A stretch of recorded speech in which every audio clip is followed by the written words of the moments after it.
I've directed in Hawaii and Hong Kong and Japan, of course in the US, Utah a lot, and in New York. Actually, I directed all of the shows representing the Polynesian immigrants to the US when the Statue of Liberty was rededicated.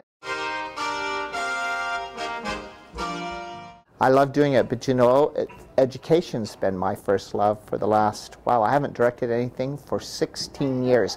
And I know that's true because my daughter was born and we used her as a baby. It was Shenandoah, we used her as a baby in that show, and she's now 16 years old. So it's been 16 years. I've done other things. Yeah, the Rodgers Memorial Theatre asked if I'd be interested, and you know what? And I've kind of thought lately that it would be kind of fun to try again, see if I could still remember how. Now, I don't. The test will be in the performance. Do I remember how? But I've had a lot of fun. For this show, there are two casts. So probably the most difficult part is to make sure you give equal attention to both casts, because one cast plays Monday, Wednesday, Friday, one cast plays Tuesday, Thursday, Saturday. You have to make sure if you've brought one cast up to the level where you want them to be, you have to do the other. It's like rehearsing two shows simultaneously, so both casts have full value. For this show is probably the most difficult. This is my 5th time directing Christmas Carol, and so I directed it one other time in Utah, once at Promise Valley Playhouse, twice there, once in Hawaii, and here. Now, so this is the best of those 5, because for me, the experience has been best because they're more thoughtful. I understand how it all fits and why things happen the way they do. I'm older, so I have a better understanding. Bryan has been a real mentor for me. Bryan is not only an excellent director, but even more than that, he's an excellent teacher. And in this crazy business, having done over 75 shows, it's seldom that you find directors that are also good teachers. And he is a teacher first and a director second, and he's extremely good at both of them. You know, he wants the character to be true to what he feels Dickens wanted in the character when he wrote the story.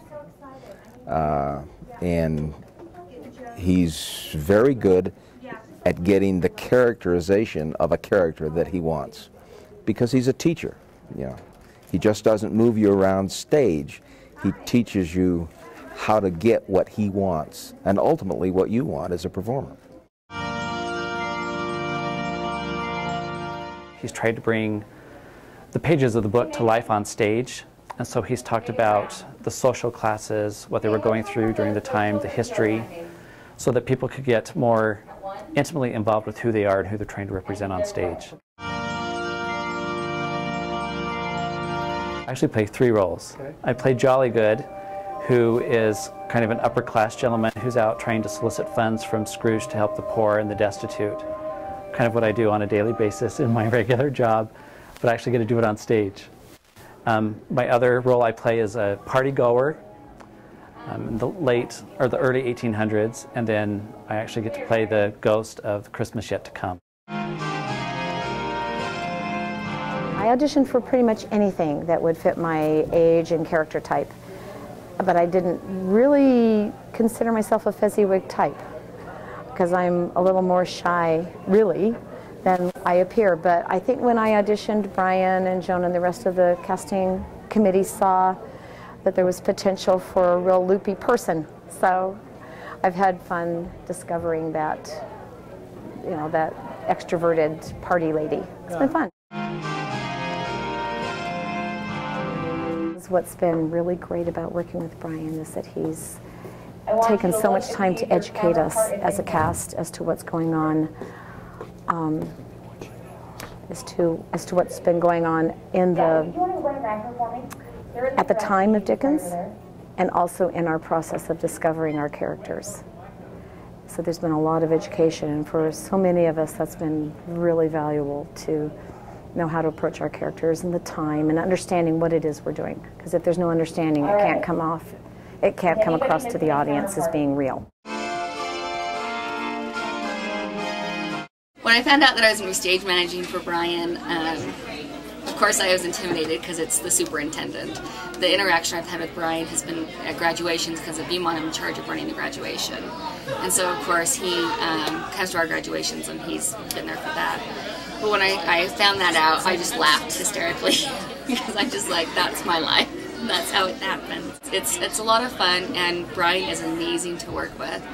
I know that if I have any problems, I can call him immediately and he'll take care of it. Christmas children live in a Christmas daydream, waiting for the magic to unfold. Wondrous things to eat, every Christmas treat. Rich or not, the Christmas part of those hypnotizes children young and old.